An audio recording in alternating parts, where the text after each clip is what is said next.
A paz seja convosco. Louvamos a Deus por mais este período. Após o nosso tempo de comunhão, estamos meditando sobre o tema ansiedade, sobre o tema os cuidados de Deus.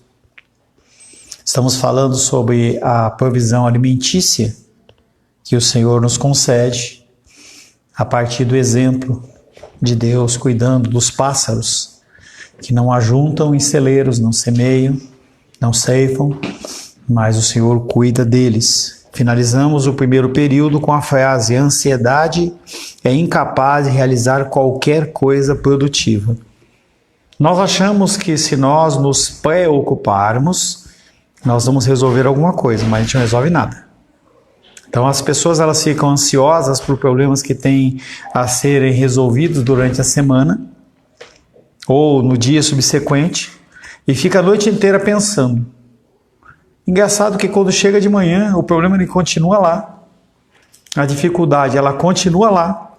A única coisa que ocorreu é que você está cansado, está exausto, está sem nenhuma capacidade de realmente resolver o problema em si. Jesus ele faz outra consideração que realça a insensatez da ansiedade. Mateus capítulo 6.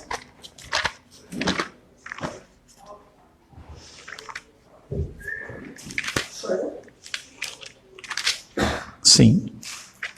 6. 27.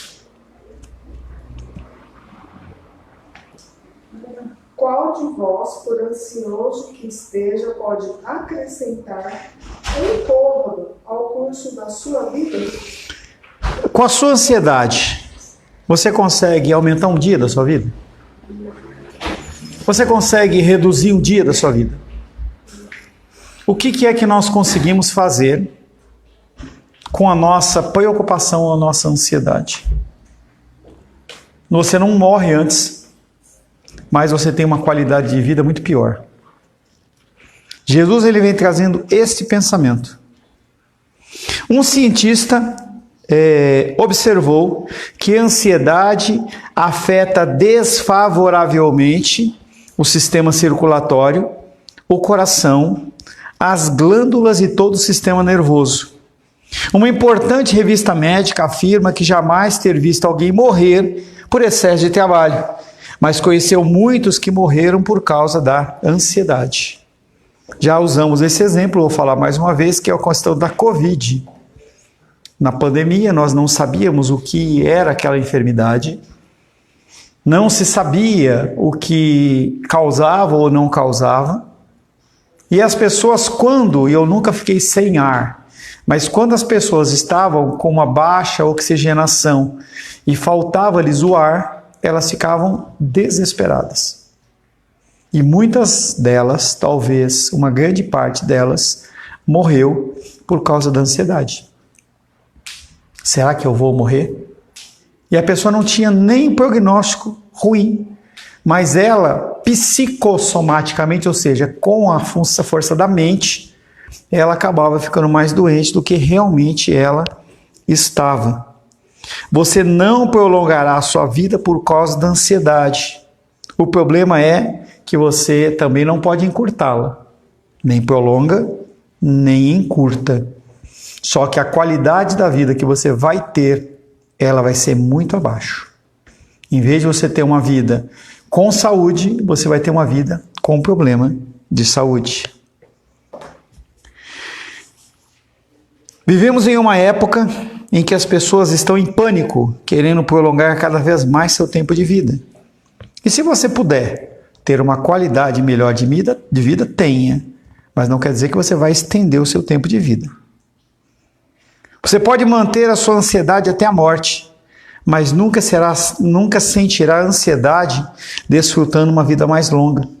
Ou seja, se você tem uma vida longa e de confiança no Senhor, a sua vida ela vai ser isenta ou com pouca ansiedade.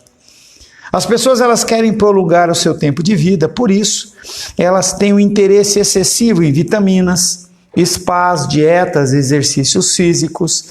Então, é um excesso. Você abre a internet, é todo mundo postando foto, aquilo que eu disse. Quem que está interessado na foto da Esther dizendo está pago? O que acrescenta para a minha vida isso tipo de coisa? Ou para você? Talvez seja uma autoafirmação para a pessoa, mas não para as outras pessoas. E a mídia social ela vem trazendo essa condição. O que eu vou ganhar com isso? O que isso me traz? As pessoas têm esse excesso desse interesse. Deus, entretanto, já determinou previamente quanto você vai viver. Jó 14:5.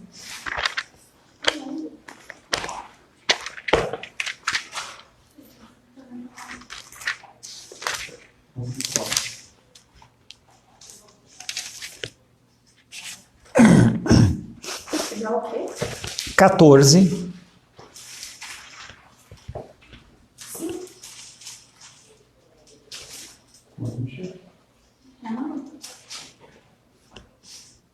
Cinco.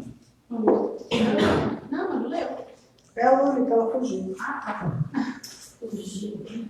Visto que os seus dias estão contados, contigo está o número de seus meses. Tu, ao homem, puseste limites, além dos quais não passará. Você não vive um dia a mais, além do que Deus determinou. Nem um dia menos. É aquela frase peru, não morre de véspera. O que é isso? Não morre antes, nem depois. Você não consegue, estando enfermo, morrer antes ou morrer depois. Ah, mas o cara fez o tratamento, o cara deu um choque, o cara colocou a injeção, o cara fez um tratamento. Não morre nem antes, nem depois. Quer dizer que nós devemos negligenciar o conselho sensato sobre dietas e exercícios? Quer dizer que eu não vou fazer nada? Foi, Daniel? Falei, cara. Qual? Será que nós devemos deixar de fazer como Esther, exercitar? Só não precisa postar, mas tem que exercitar. Tem que fazer exercício. Quer dizer que devemos negligenciar o conselho sensato sobre dietas e exercícios? Claro que não. Isso aumentará a nossa qualidade de vida, porém não há qualquer garantia quanto à quantidade. Você não vai conseguir aumentar. Você vai ter uma vida mais saudável. Eu vejo minha mamãe lá. Coloca minha mamãe junto de uma mulher de 70 anos que está andando na rua, você olha e fala assim, minha mãe é mais nova. Está fazendo o exercício dela, ela no apartamento dela, lá ela anda, ela faz a caminhada dela dentro do apartamento, tem um lugarzinho lá onde ela pode pegar sol, ela toma o sol dela diário, tem uma alimentação, toma as vitaminas dela. Por que ela está lá? Sente as dores, as dificuldades, sim. Mas por que ela está bem? Olha para ela e fala, está bem. A Luli esteve lá, está bem, mamãe? Está ótima, entendeu? Está ótima. Por quê? Se cuida. Quer dizer que ela vai viver mais tempo? Não. Ela vai viver melhor. Que é o que as pessoas não vivem hoje. Essa preocupação. Vamos voltar ao contexto do dia do Senhor. O que eu ganho trabalhando? Nada. Nada. Mas eu preciso pagar. Você não ganha nada. Quem fala é o Senhor. Ele mostra a coisa de uma maneira tão dura. O povo de Israel no deserto, ele mandava todo dia a porção certinha de alimento. Quando chegava no dia do Senhor, um dia antes do dia do Senhor, ele mandava a porção dobrada. Sexta-feira, mandava a porção dobrada. Para que o sábado você não precisasse trabalhar. O que os caras faziam? Pegava mais. O que acontecia? Ficava com o bicho. Ia procurar no dia, não encontrava. Nós temos que entender que o Senhor ele é provedor, inclusive, do dia do domingo. Aquela máxima de que eles trabalhavam primeiro ano, para nós é irracional, para mim é irracional. Trabalho no primeiro ano, colhe no segundo. Trabalho no segundo, terceiro, quarto, quinto, sexto. Ele dava tanta provisão que a pessoa não trabalhava no sétimo, ia plantar no oitavo, ia colher no nono e não passava fome. Que loucura! É loucura. E as pessoas tinham o necessário. Não entendeu? E o que acontece hoje? Trabalha de manhã, de tarde, de noite. sábado, domingo, feriado. E a pessoa está trabalhando, e está trabalhando, e desespero. Você vai ver hoje à noite. Quem vier na noite, no culto à noite, você vai ver a cara das pessoas. Que culto ao Senhor é esse? Entende? Eu espero que Deus realmente dê o benefício financeiro, mas não vale a pena. Já falei para vocês algumas vezes. Vira e mexe, alguém chama, pô, pastor, vem pregar aqui. Se eu for pregar, eu vou pregar numa igreja maior, vou receber honra, vou receber uma oferta super legal, entendeu? Para quê? Se a minha igreja é aqui.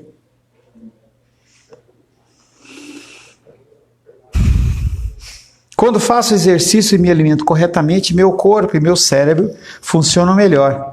E de modo geral me sinto bem, mas não quero me iludir que fazendo todos os dias uma corrida pelo bairro e ingerindo poucas quantidades de calorias, irei forçar Deus a prolongar a minha vida eterna, minha vida terrena. Eu tenho que eliminar grande parte dos carboidratos da minha vida? Beleza. Mas você não vai forçar Deus a te dar mais vida. Você não vai ver mais. A gente veio lá, arroz com cuidado, né? Poxa, mano, não toma o café quente dentro do copo de plástico, porque isso aí tem estudos que dizem que traz uma condição cancerígena. Mas se a Manu continuar tomando no copo de plástico, ela não vai viver menos, ou vai viver mais. Ela vai ter uma qualidade de vida pior, talvez possa ter um câncer por causa disso, mas, entendeu? Vai continuar vivendo o mesmo período. Preocupar-se com a longevidade da sua existência e em como prolongar os anos vindouros é duvidar de Deus. Se entregar sua vida ao Pai Celestial e ser-lhe obediente, você receberá a plenitude de Deus. Se você faz a sua parte e você entrega nas mãos do Senhor, Ele cumpre o propósito dele. Você experimentará a vida abundante se viver para a sua glória. Não importando quão longa ou curta, ela certamente será maravilhosa. Então nós falamos sobre a questão do alimento nos pássaros e o alimento dos seres humanos. Agora, dentro desse texto da ansiedade, ele vai começar a falar sobre a questão de Deus, ele fazendo o adorno, ou mostrando a beleza do que nós temos. Então vocês vão lá repetidamente, de manhã e à noite, vão lá na arvorezinha lá, e ela não cessa de dar as manjubinhas dela lá, né? E vai lá, as frutinhas dela lá, e vai lá pegando, vai pegando, né? Deus, ele adorna a campina ou as planícies com o seu esplendor. Jesus utiliza outra vez a natureza como ilustração de que por que não devemos viver ansiosos? Por que andar ansiosos agora, não com relação à alimentação, mas em relação ao vestuário? Porque eu tenho que ficar preocupado em relação ao que eu vou vestir. Essa preocupação do vestir, ela não é só roupa, é em relação às nossas necessidades básicas. Então hoje a gente vê, por exemplo, para vocês virem lá de Santa Maria para cá, vocês precisam de um carro. A Diene tentou vir de Uber hoje pela manhã, e ela mandou uma mensagem: pastor, eu estou há 40 minutos tentando conseguir Uber e não consigo. Entendeu? Não? São coisas. Então, ela precisa desse recurso para poder vir à igreja. Então, esse vestuário, ele engloba tudo isso. Não vai englobar o PlayStation, o Netflix, mas engloba necessariamente a internet, que nós precisamos ficar conectados com todas as coisas. Jesus utiliza a natureza. Mateus capítulo 6...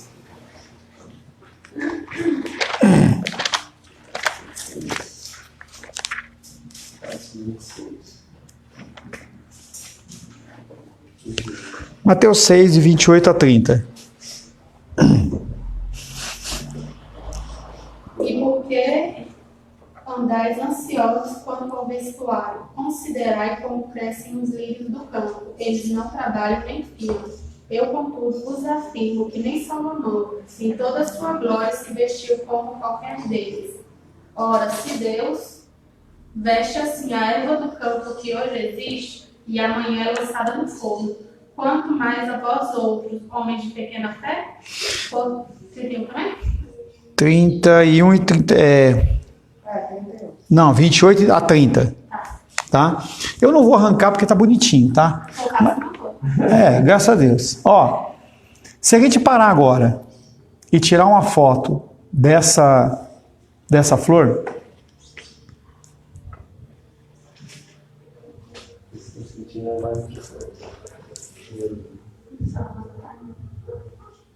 a rosa vai ser muito escandalosa. Vou pegar a florzinha menor aqui. Aí você pega uma florzinha dessa roxinha aí, que eu tirei a foto. Deixa eu abrir aqui. Aí, filho, abre aí. Oxi, aí, abre. Aí você começa a olhar a florzinha, verdinha, é roxinha. Me diz uma coisa, quanto tempo essa flor vai durar? 7 dias. Será que algum de nós consegue se vestir mais bonito do que uma flor dessa? Nem vou pensar na rosa. Entendeu? Será que qualquer vestimenta que nós venhamos a colocar sobre nós será mais bonito e mais perfeito do que uma flor como essa? Quanto custa uma flor dessa? Uma dessa aqui, uma? Centavos. Entendeu? Deus, ele olha para essa florzinha que custa centavos e dá o vestimento melhor e perfeito. Que em 7 dias ela vai estar murcha. Se a gente deixar isso aqui, e a Rô não vai deixar, né? Mas se a Rô deixasse aqui, ia chegar na semana que vem, as flores estão no chão, caída, seca. E ele vem trazendo as comparações. É muito claro a perfeição. Eu olhei para vocês, falei para vocês da questão lá da lagarta lá. Meu, perfeito. Perfeito. Eu ia rolar tomando sol lá e um passarinho começou a cantar, um pássaro preto, ele cantava maravilhoso. Perfeito. Não desentoou, cantando bonitinho. A nossa voz, ela fica ruim, ela fica... entendeu? Então, a gente fica querendo coisas grandes, sendo que Deus, ele fala, olha, se eu faço isso com a plantinha, será que você não vale mais do que isso? Então, quando a gente pensa no animal, quando a gente pensa na flora, na fauna, a gente dá muito mais valor que a flora. Então, você dá mais valor a um cachorrinho do que a uma árvore. Entendeu? Mas mesmo esses dois aqui, eles não valem tanto quanto o ser humano. Para algumas pessoas, o lugar mais importante em todo o mundo é o guarda-roupa. Em vez do medo de não possuir roupa para vestir, uma grande preocupação nos tempos bíblicos. Esses indivíduos presunçosos temem não poder causar a melhor impressão sobre a sua aparência. Por que a gente quer roupa bonita? Para impressionar as pessoas. Não é para você andar largado. Historicamente, e ainda hoje, as pessoas querem roupas bonitas por uma série de razões que vão além da simples necessidade de cobertura. Essas razões estão enraizadas na psicologia humana e nas... Obrigado. Quer pegar, ó, e a quer entrar, entendeu? Por que as pessoas querem? Quer impressionar. Isso não quer dizer que quando você sair com a Esther, Carlos, não é para você usar a camisa do Mengão, entendeu? Aquele chinelão, entendeu?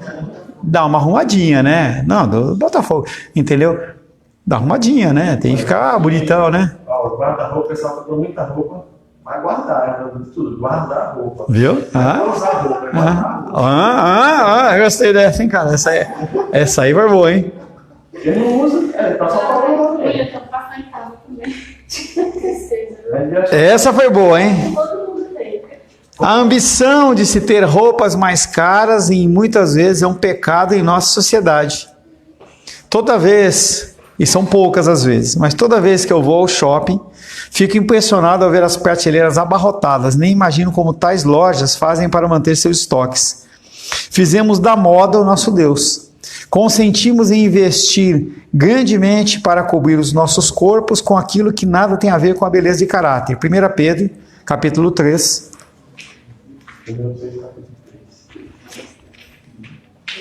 Pedro, João. Aí compramos na feira, no bazar, no shopping, no filme, só para guardar. 1 Pedro, Capítulo 3, versos 3 e 4. 3.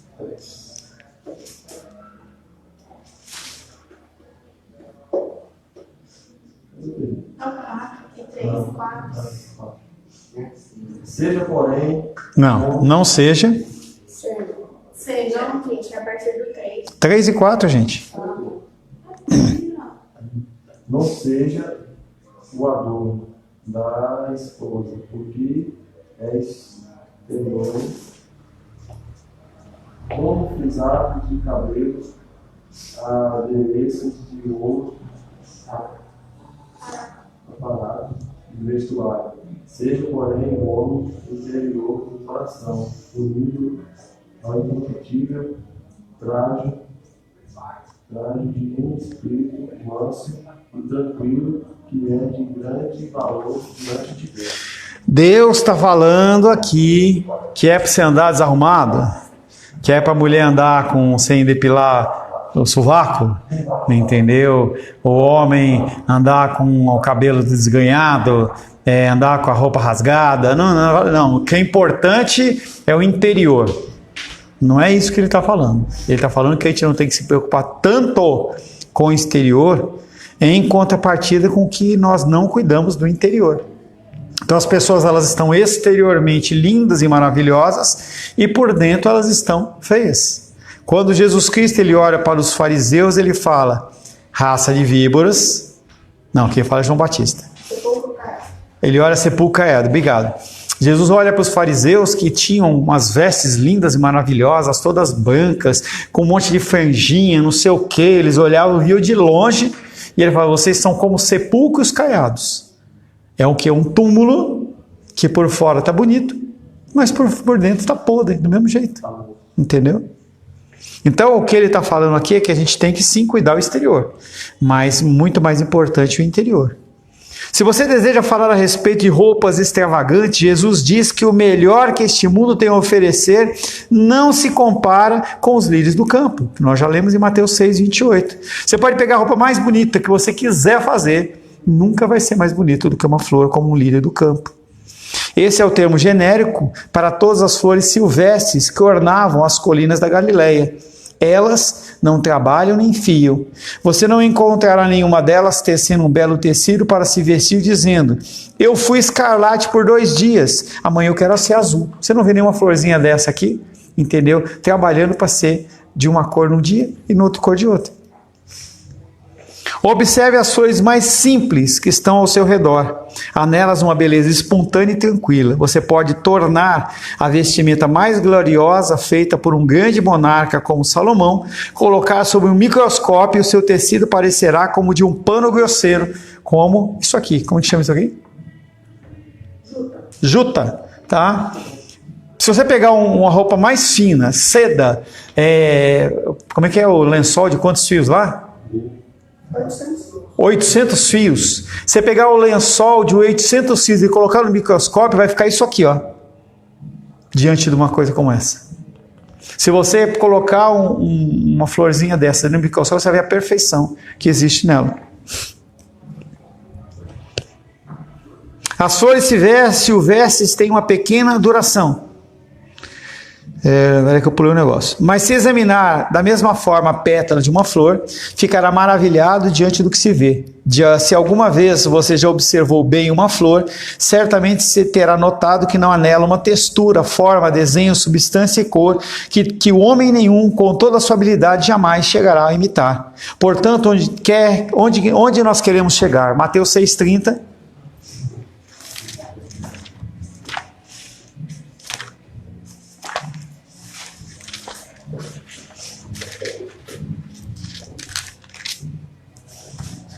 E a Manu está com o xixizeiro aberto hoje? Ora, se Deus veste assim, as ervas do campo aqui. Égua não. Égua do campo que hoje existe e amanhã é lançada no fogo. Quanto mais a vós outros, homens de pequena fé. Então ele fala, poxa, os pardaizinhos, eles valem 2 pardais, eles valem muito porque são alimentados. Com 2 haces, você compra 2. Se você compra uma flor que ela é lançada no fogo no outro dia, que não vale mais nada, está seca, está feia, entendeu? Quanto mais, quem vale mais? É você e o passarinho, é você ou a flor. São comparativos que deveriam no mínimo trazer a gente ficar com vergonha. Porque Deus, ele cuida. Apesar da Esther ter falado que dura 7 dias, se deixar no tempo, pode ser que você não seja boa para você colocar como ornamento numa festa, alguma coisa, a pessoa não vai querer. Vai dizer, essa folha está meio mais murcha, ou ela está amarela, ou ela está ressecada, ou essa que flor é essa aqui? Essa astromélia, eu acho que ela está meio murcha assim, entendeu? Ela não está perfeita como eu acho que tem que ser, e joga fora. E o Senhor está falando assim, eu cuido essas plantinhas de tal perfeição dessa maneira, por que você acha que eu não cuido de você? As flores silvestres têm uma pequena duração. As pessoas no interior ajuntam as flores secas, para quê? O que se faz com a flor seca? Usa de combustível. Usa para acender o fogo lá, entendeu?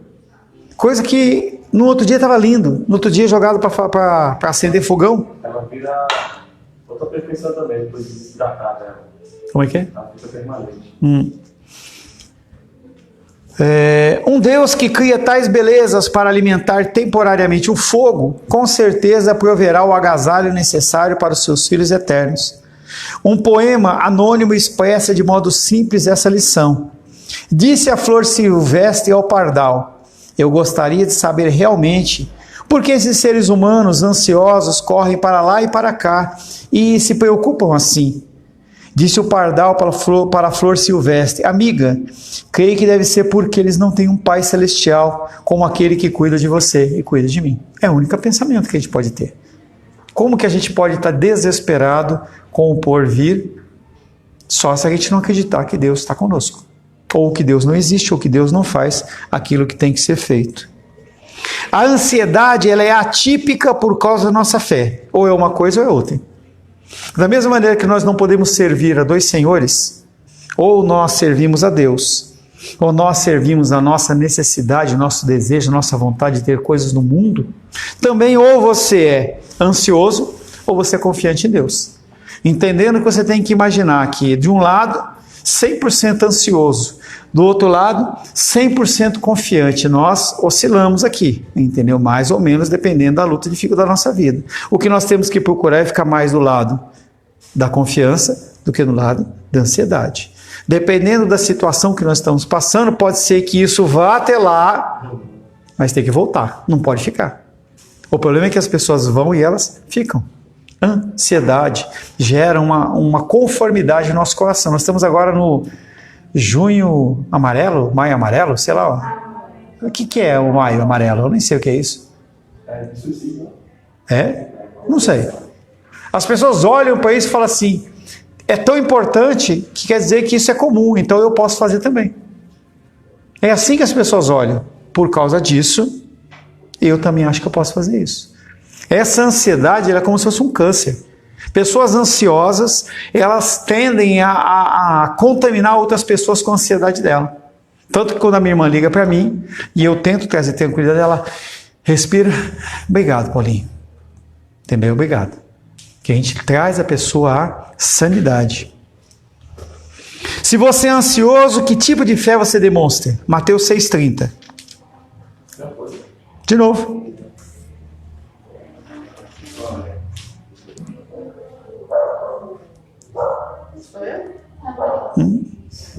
Olha, se Deus veste assim a árvore do campo, que hoje existe e amanhã é lançada no forno, quanto mais a vós outros, homens de pequena fé. Se você é filho de Deus, você tem um Pai Celestial.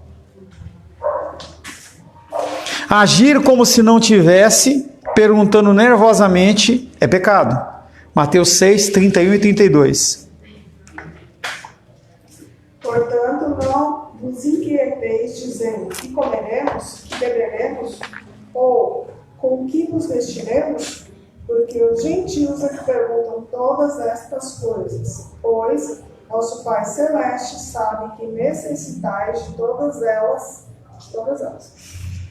Quem que busca desesperadamente e ansiosamente as coisas? Os gentios, aqueles que não têm Deus como Pai. Quando você está e demonstra a ansiedade extrema em tempo inteiro, todo o tempo, o que acontece é você está declarando para o mundo que eu não acredito, eu não confio em Deus. Agir como se não tivesse um Deus, você está demonstrando a sua ansiedade e vice-versa. Cristãos que vivem ansiosos creem que Deus pode redimi-los, quebrar as algemas de Satanás, tirá-las do inferno, conduzi-las ao céu, colocá-las em seu reino e dar-lhes vida eterna, mas não acreditam que pode ajudar você a pagar a conta de água, ou de luz, ou de telefone. Não, loucura. Você imaginar que Deus ele pode fazer tudo isso, te libertar, te dar uma vida eterna, mas achar que você não vai ser provido nas coisas básicas do dia a dia.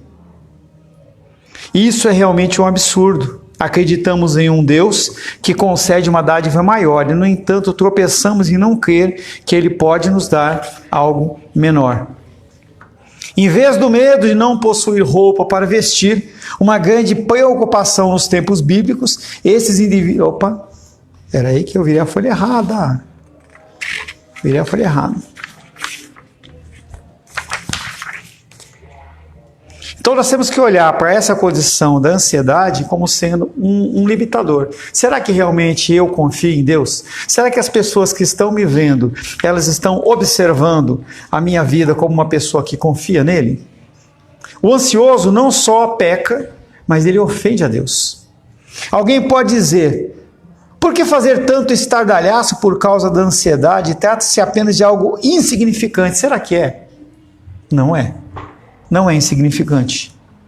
Desconfio que a maioria das doenças mentais e algumas físicas se relacionam diretamente com a ansiedade, que é um mal devastador. Porém, mais importante do que aquilo que a ansiedade faz a vocês, é o que faz a Deus. Não que a gente altere alguma coisa em Deus, mas diante dos homens, né? O testemunho. Quando você fica ansioso, na realidade está dizendo, Deus, creio que eu não posso confiar em você. A ansiedade é um roubo da glória a Deus. O problema é que você não está falando isso só para você. Você fala para as pessoas que estão à sua volta. Se eu demonstro na minha vida que eu não confio em Deus, eu estou pregando para essas pessoas que também elas não devem confiar, que elas nem não devem acreditar.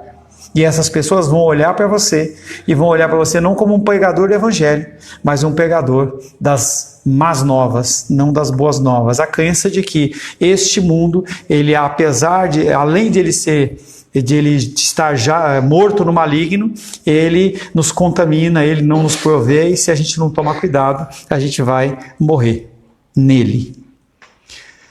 O ansioso não crê nas Escrituras, principalmente porque ele não lê. Ele está tão preocupado em buscar alguma coisa, em suprir alguma coisa, em se preocupar com o que vai acontecer no futuro, que uma coisa que ele não vai ter tempo é o quê? Ler a palavra, que é algo que eu sempre bato na tecla.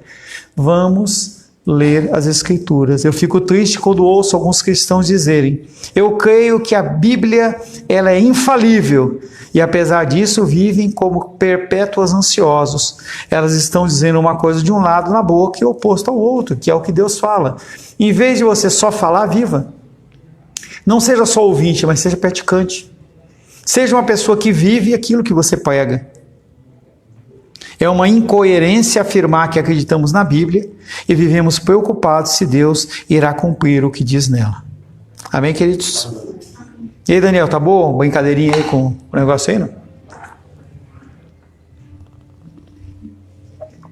Senhor, em nome de Jesus, louvamos, adoramos e bendizemos teu nome, agradecemos pelo ensino, pelo estudo a respeito, Pai querido, sobre a ansiedade. Pedimos, Pai, que mais uma vez o Senhor nos alimente, que o Senhor nos guarde, que o Senhor nos proteja, que o Senhor nos livre de todo o mal. Oro em nome de Jesus. Amém. Graças ao nosso bom, querido e amado Deus.